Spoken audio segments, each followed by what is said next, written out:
Hey beautiful people, welcome back to my channel. Today we are going to go over how to harden off your seedlings. So this video idea actually came from many questions that I'm seeing on a couple gardening Facebook groups that I'm a part of.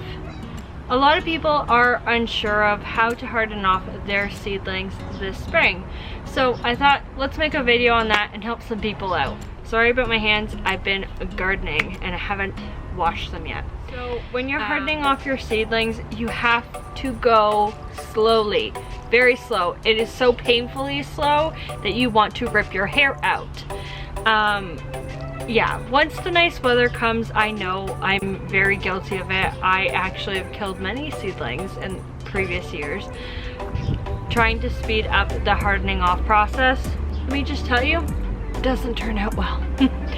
Let me go over how I harden off my seedlings now. Learning from my mistakes, and hopefully I can save you guys from making some mistakes as well. So for the first day, I actually just bring out my seedlings in the later evening for about half an hour.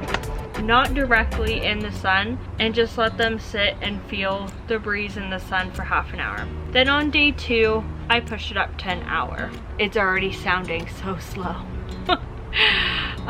Trust me, I'm on day like 5 now. I'm like, okay, let's just get you in the garden, come on. Have to go slowly because your seedlings are so delicate. They've been growing under a grow light for the entirety of their grow life. So to just throw them out in the sun, they are going to get sunburnt, just like I am right now. The whole process of hardening off is to make sure that your seedlings don't get sunburnt.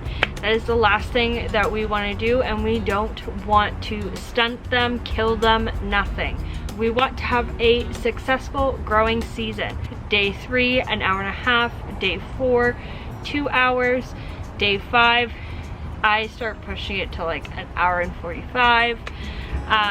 But yes, and it's always going to be in the evening sun. Now, once you get up to day 6 and 7, you're going to realize that you're going to have to enter the early afternoon for the amount of hours that you are hardening off, just because by the time 8-9 o'clock rolls around, the sun is down. Make sure that you are either putting them in the shade, or you can allow them to have some direct sun, but make sure you give them a little bit of a break with some shade. Now, if you're starting from seed like you do with melons and beans and many other things, then obviously you do not need to harden off. And also, if you start your seedlings outside because you have nicer weather than me in Canada, which like there's 6 or 7 months of just winter here, then yes, you don't need to harden them off because they are used to the sunlight, they grow in the sunlight, you're good.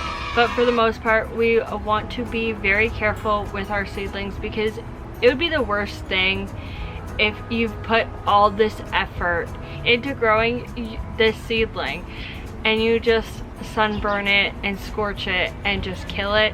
And trust me, it is so devastating. Don't make the same mistake as I did. I do my hardening off process, do 7 days, some people do 10 days.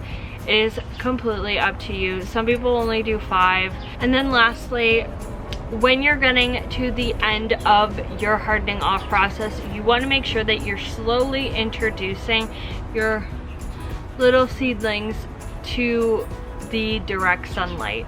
If they're not growing in the direct sunlight and they're growing in the shade, you're okay. But if you're growing in a very open direct sunlight area, then you want to make sure that you slowly increase by intervals how many hours, minutes, however much you're going to increase it.